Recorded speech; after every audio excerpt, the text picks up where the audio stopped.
I hope you have written those notes. Now I will describe them. This first question I sent yesterday. Describe with examples three important facts in using folklore in creative communication. How can you use folklore in creative communication? You learn this folklore in fourth chapter, traditional media. Now you need that. This first question I sent yesterday. Describe with examples three important facts in using folklore in creative communication. How can you use folklore in creative communication? You learn this folklore in fourth chapter, traditional media. Now you need that folklore in the sixth chapter, creative communication. That here you can remember that Tikrilia song, Tikrilia folk poem, that Manchi advertisement. If you haven't watched that, I will find that and send you. That Manchi advertisement, that girl goes to the stage to sing that folk poem, Tikrilia song, folk poem. Then she forget that. Then somebody eats Manchi biscuit and shows her. Then she remember that. Then she sings another poem using same rhythm of the Tikrilia poem, right? So there they use folk poem for advertisement. That means using traditional media or using folklore in creative communication. Nowadays they show an advertisement about, I think that's also Manchi biscuit. There the grandmother is telling a story to a small boy that those days when people were cooking food for king in the king's palace, they had a very clean environment. On the roof, they have attached this white clothes to keep the roof clean. And on the floor also they attach this white cloth. Everywhere they attach white clothes inside the king's kitchen, right, to keep the food clean. So she tells that story. Then a girl comes outside of the house and smiles. Then that little boy asks, "Why are you smiling?" Then she says, "I am working in this Melbourne biscuit or Manchi biscuit, I think, Manchi biscuit company.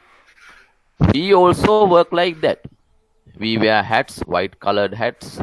We wear white color clothes. So we create Manchi biscuits with a very clean environment, in a very clean environment."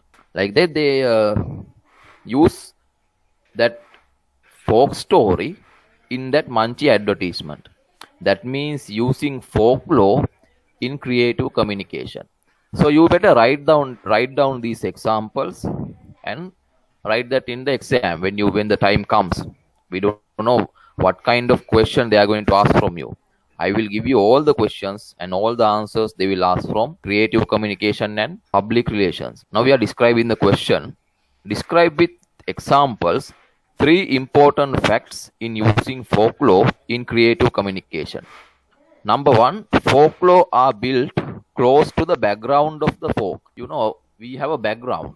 Kalam has a background in Raimpet area. Other people have backgrounds from Maradan area, and some people come from village areas, right? Rural background. Some people have a rural background. This folklore is built in rural areas. So this folklore has a rural background, right? Folklore are built close to the background of the folk. Folk means public, village people. Folk means village people, right? Folklore are built close to the background of the village people. Number two, folklore contain a lot of real experience. Now I remember that this time they asked MCQ question. They mentioned 4 facts. They asked what is the wrong one. I think one MCQ question they tell that folklore is based on myth only. Folklore is based on myth only. Aflal, is that correct? No, sir. No. There are some myths in the folklore. There are some beliefs in the folklore, but some of them are real life experience. So we can't tell that folklore is based on myth only. And if somebody tells folklore is based on real experience only, that is also wrong, right? So you have to remember, folklore is based on both real life experience and myth. So this for creative communication, you need life experience. We learned that thing. A creator, a novel writer, a film script writer, a radio drama script writer, advertiser. Those people are called creators. Creators need life experience. They get life experience by three ways. Number one, their own experience. Aflal can write a novel from his own experience. Number two, others' experience. Kalam can write a novel, or Kalam can write a film script by Atib's experience. Atib can write an advertisement, media experience. You get experience from media. You watch a lot of advertisements, then you can create a new advertisement. You read a lot of novels, then you can create a new novel. You watch a lot of films, then you can create a new film script, right? So there are three ways to get experience: our own experience, others' experience, and experience from media.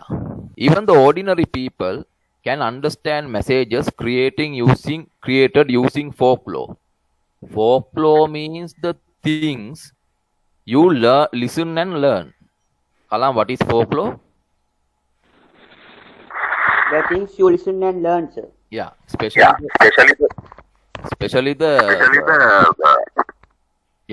mute your mic. Especially the folk tales, folk games, folk dramas, folk poems. Those things you listen and learn. Those things weren't written on books, right? Before writing them on book, they were created orally. People tell stories. A person creates a story, Mahadanamutta story and all. They create it and tell, right? So other people listen to that story and remember. That is called folklore, right? Folklore is created among the ordinary people. Ordinary people means people who don't have degrees, people who haven't done A level or O level, people who don't have literacy sometimes, right? Ordinary people mean farmers, fishermen, people who work in gem mines. So what is the third point, sir? Folklore contain a real experience, and meet second point. Third point, what, sir? Third point is even the ordinary people understand messages created using folklore. I sent it to the group. Didn't you see that?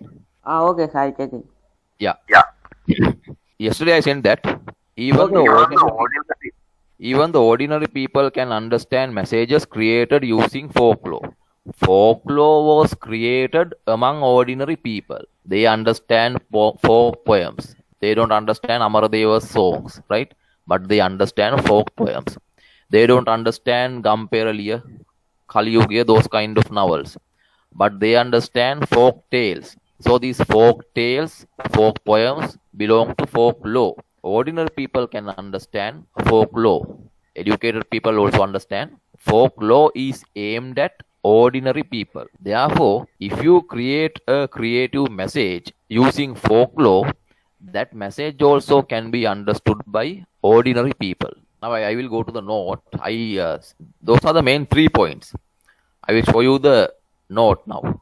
It's on the theory book. After writing this question, Aflal, are you listening? Yes, sir. After writing this question, you write these 3 points. I send that to the group. Then you write the description. Description is here. Wait, I will show you. Listen. Unit 7, page 32. After writing the 3 points, first of all, you write this question. Describe with examples 3 important facts in using folklore in creative communication. Then you write these 3 points. Number 1, folklore are built close to the background of the folk. Number 2, folklore contain a lot of real experience.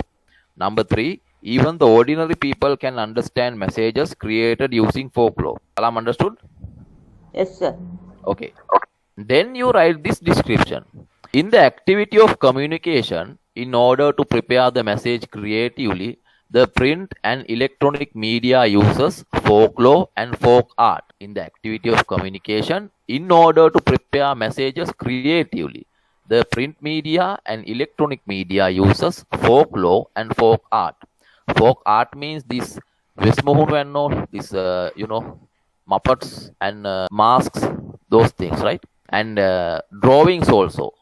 Bali, right? Bali drawings. Various definitions of folklore have been proposed. By studying these definitions, a basic understanding of folklore can be obtained. This is the subject of the study of folklore, which consists of folk tales, folk poetry, folk games, folk beliefs, folk faiths, legends, etc., which were created to meet the primary needs of the folk community. Sannivedana Shabdakaraya, Sunanda Mahendra. Professor Sunanda Mahendra wrote a book called Sannivedana Shabdakaraya. There you can find this definition about folklore, folk tales, folk poetry, folk games, folk beliefs, folk faiths, folk legends belong to folklore, right? They were created to meet the primary needs, not the complex needs, not very higher needs. Primary needs of the folk community, not the city community, not the educated community, but the folk community. Folklore is a wealth of knowledge that consists of traditions handed from generations that extends a very long period of a primary or complex society that has become modern or a folk community. Folklore science, Nandasena Ratnapala. Professor Nandasena Ratnapala wrote a book, Folklore Science. There he gives this definition about folklore. Folklore is a wealth of knowledge, right? That is very valuable. That consists of traditions handed from generations to generations that extend a very long period. We don't know when did this begin. We don't know when this Mahadanamutta story, Tikirilia poem, when they were created. We don't know. Primary or complex society that has become modern or a folk community. Sir. Next. Sir, Nandasena Ratnapala's book, can you repeat it, sir? Folklore science. Okay, sir, okay. Now, can't you see the screen? Can you see my screen, Kalam? Yes, sir, I can see. Okay, sir. Yeah. I have highlighted here. Folklore is a term. Next, we are going to discuss the folklore dictionary. Folklore dictionary was written by Cyril Lienage. What's his name? Cyril Lienage. Folklore is a term that refers to the collection of traditions from generations that has been in practice in some folk communities. Folk tales, folk poetry, folk sayings are identified as folklore. Folk sayings means, this proverbs, idioms. Now, yesterday Atip told idioms. Idioms belong to folk sayings. Proverbs belong to folk sayings. Folklore is a heritage. Next one. Folklore is a heritage of knowledge, traditions that has been in the form of oral tradition. People didn't know this. People who created these folk tales, people who created folk poetry, didn't know a language, didn't know how to write, most of them. So they created these things as an oral tradition, orally. It is because of the social consciousness of the people that a particular folklore is created, right? There is the social consciousness. How do the people in Anuradhapur area think, right? What are their needs? How do people in Mathura area think? What are their needs? That is called social consciousness, right? Because of the social consciousness of the people, folklore is created.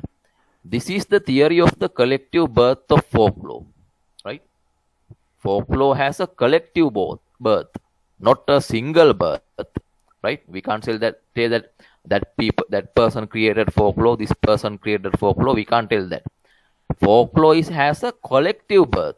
That is a group work. Collective consciousness is a set of ideas that are generally accepted as a result of actions, agreements, rejection, acceptance, opposition, etc. among a group, right? How does the collective consciousness create? By set of ideas. How do these set of ideas created? By actions.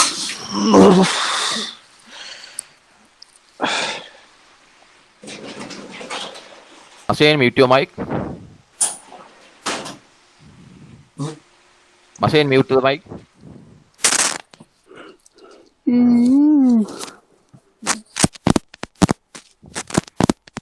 Is this Machine? Muhammad Rilshad? Kalam, who is this? Maybe Consciousness, right? Agreements of the people. Sometimes people agree, okay, we will do this. That is an agreement. Because of agreement, a collective consciousness is created, right? Sometimes there are rejection. One person brings an idea, other people reject that. That also belongs to the collective consciousness. Acceptance. Some people bring ideas, other people accept that. Some people bring ideas, other people oppose that. So all these things contribute to create the collective consciousness. This can be interpreted as the wisdom of the people, right? Not only a knowledge. This is the wisdom. Wisdom is higher than the knowledge. That is, folklore is the development of the wisdom of the past people, right? Folklore is the development of the wisdom of the past people. Next paragraph. Folklore consists of creativity. The contribution that folklore has made, folklore consists of creativity, right? Creativity is there in the folklore. The contribution that folklore has made to the knowledge of the future generation should be understood in a creative way.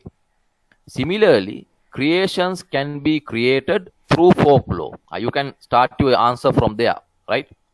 Creations can be created through folklore. An examination of the folkloric creations gives the opportunity to identify the folk roots. Folklore and folk art are a heritage, right? Folklore and folk art belong to our heritage. The folklore heritage is made up of a whole rank traditional knowledge that includes folklore, folk art, folk poetry, folk songs, folk faiths, folk beliefs. Actually, all these things belong to folklore, right? Folk rituals, folk customs. Customs means the things you do and you don't do.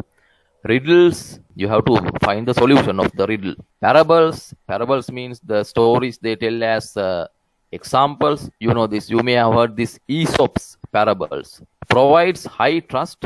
Folk medicine, folk practices associated with beliefs, folk music, folk games, folk festivals, New Year celebration, that is a folk festival. Faiths and practices associated with the protection of plants and trees. Why do they do this? For the protection of plants and trees. And faiths and practices associated with the protection of animals. Sometimes they do some folk beliefs, protection of animals, house and all.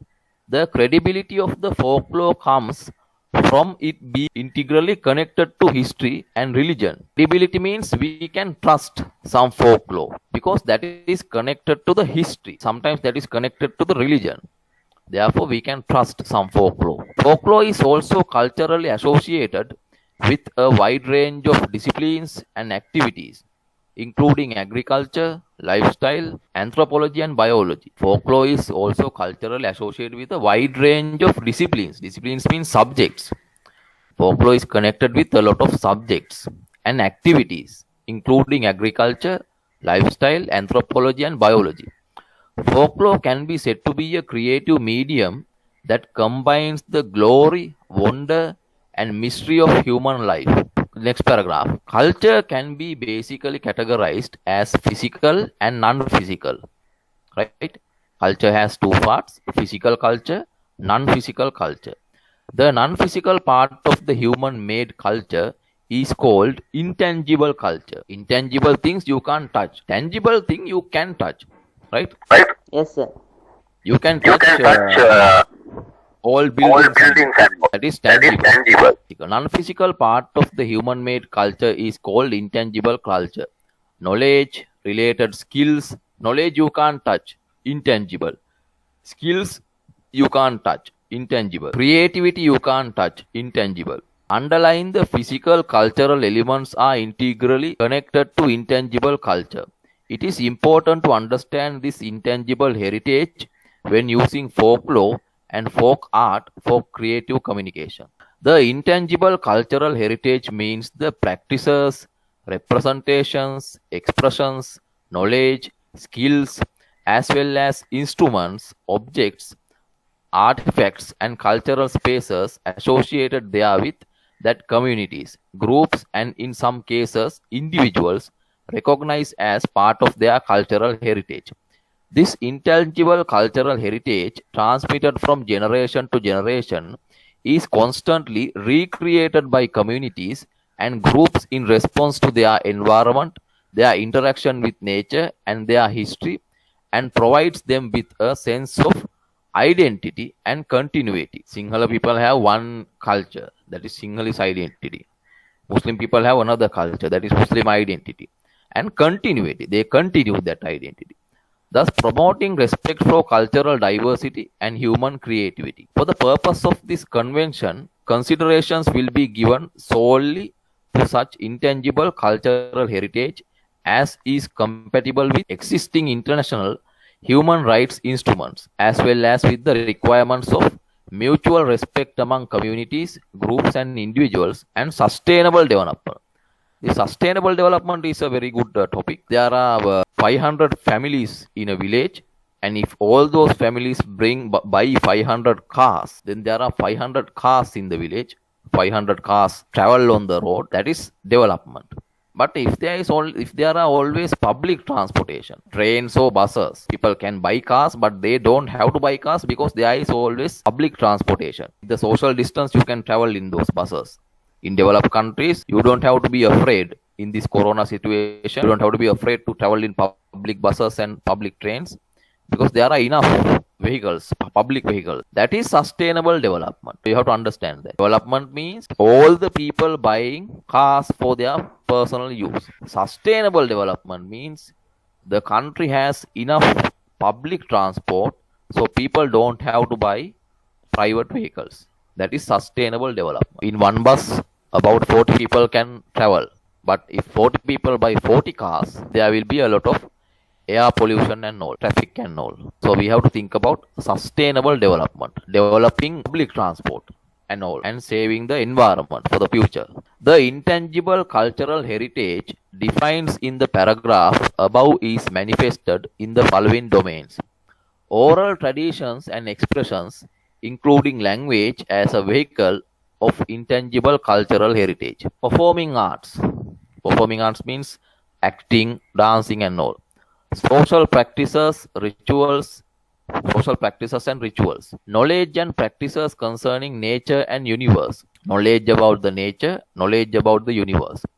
Practices about the nature, practices about the universe. Traditional craftsmanship. Find these 5 facts on this Convention for Safeguarding of the Intangible Cultural Heritage 2003. In 1972, UNESCO has formulated policies and laws for the conservation of intangible art heritage and folk arts. Drums and all, right? Masks, muppets, puppets, those things are folk art. What is intangible heritage? That means the creativity, knowledge, those things intangible, right? In 1972, UNESCO has formulated policies and laws for the conservation, that means to protect intangible art heritage and folk arts.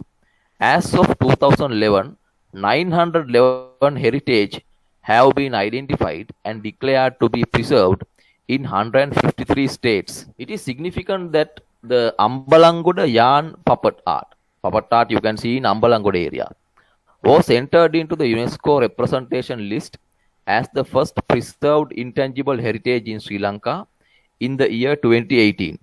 So this paragraph is very important. They may ask a lot of questions, a lot of MCQ questions from this. You read this a lot of times and remember. Folk art usage. Folk art is a tradition born and developed in early human tribal societies. Right? Tribes. The Vedda community and all tribes. There is a close relationship between folklore and folk art. Folk art has become a medium of art that is recognized and passed on from generation to generation. Folk art builds in line with the folk experience. I told you that folk art is built with the folk experience of the village people. Folk arts include traditional paintings, sculptures, bali, Shanti karma, masonry, making buildings and all, carvings, traditional handicrafts, sacred rituals, as well as oral tradition and traditional crafts.